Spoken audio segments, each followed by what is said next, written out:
Welcome back to your computer application class 10.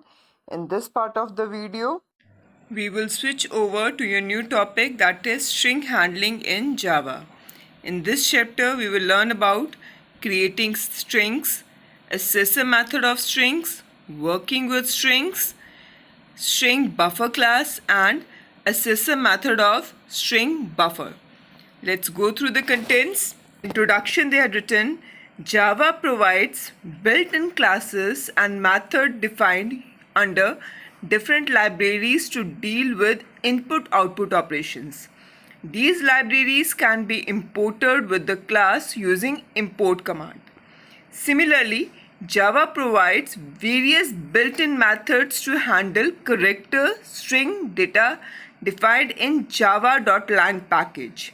These are the library classes, and these classes we learned in a brief in your last video. How we can consider the character: if it's in the single quote, that is your character, and if it's with the double quote, that is your string. .lang package is the default package and gets invoked by all programs. Java basically provides three methods to handle characters, that is wrapper.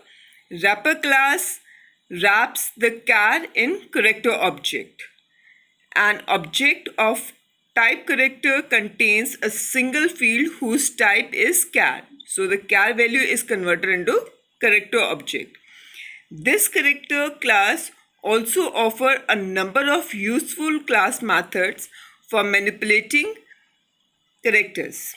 String, a sequence of character data enclosed within double quotes, is called string.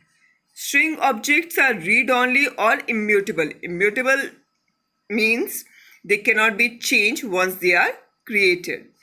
Strings are implemented in the Java environment by the string class. The member of the java.lang package, the string class has over 60 methods and 13 constructors. Next is your string buffer. String buffer class provides mutable method. Mutable method indicates that it can be changed or it can be modified. Let's see how we can create string. Strings can be created implicit method or by explicit method. In an implicit method, using quoted string. For example, string S1 hello, S2 happy new year. So the output will be hello, happy new year. Similarly, second one, by using plus sign to join the two different strings. For example, I am fine, thank you, with the help of plus sign. Next is your explicit by using new operator. So here, new string created by empty string. Example, string S3 equal to new string, that is your empty string, and if you want to pass the variables or message, then you can write new string, string value. That will help you to create a copy of a string value. For example, string S4 equal to new string message. Let's see one of the programming example of implicit method. So here we have a program that will write a program to concatenate two strings. Concatenate indicates that to join two different strings. So let's see.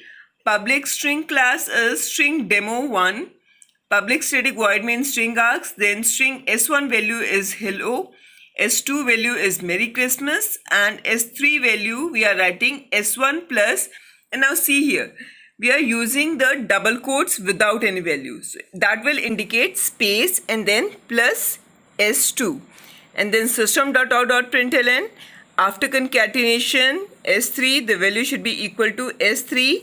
And then we close the block. After the execution or when we compile this program, then the output is hello, then Merry Christmas. Space is there and Merry Christmas. And why space is there? Because see here, S1, then we had not mentioned any value here. So that will indicate your spaces, and then S2 value is Merry Christmas. So our final output is hello, Merry Christmas. In the next part of the video, we will discuss assessor method of strings, working with strings, and string buffer class. Thank you.